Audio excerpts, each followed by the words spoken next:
Issue అండి. Delhi liquor scam అనేది నరేంద్ర మోడీ సృష్టించినటువంటి ఒక రాజకీయ కుంభకోణం. It's reverse political scam. అందులో ఏం లేదంత పట్టితే గ్యాస్.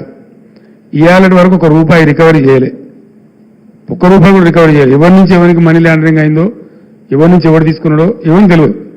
అది ఢిల్లీ స్టేట్ లిక్కర్ పాలసీని స్కామ్ కింద చిత్రీకరించి మేమిద్దరం అండి, ఆయన కంట్లో నర్సులాగా ఉన్నోళ్ళం, అరవింద్ కేజ్రీవాల్, నేను, ముక్కులో కోయలాగా ఉంటే మేము ఏం చేసినాం మేము, ఆయన మాకు 104 మంది ఎమ్మెల్యేలు మా సంఖ్య ఉండి, అప్పుడు మజ్లిస్ ఎమ్మెల్యేలు 7 మాకు సపోర్ట్ ఉండే టైంలో 119లో 111 మంది మేము ఉన్నాం ఇక్కడ.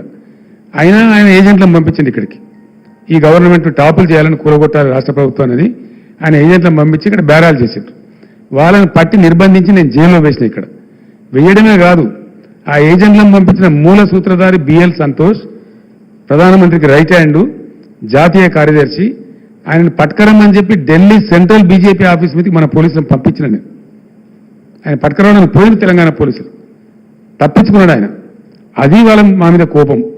ఆ కక్ష మనసులో పెట్టుకొని అటు అరవింద్ కేజ్రీవాల్ను ఇటు నన్ను రాజకీయంగా ఒత్తిడి చేయాలని చెప్పి అటు కేజ్రీవాల్ని అరెస్ట్ చేసిండ్రు, ఇటు నా కూతురుని అరెస్ట్ చేసిండ్రు. వాళ్ళు కడిగిన ముత్యాలాగా బయటకు వస్తారు. స్కామ్ లేదు, బట్టిదే ట్రాష్.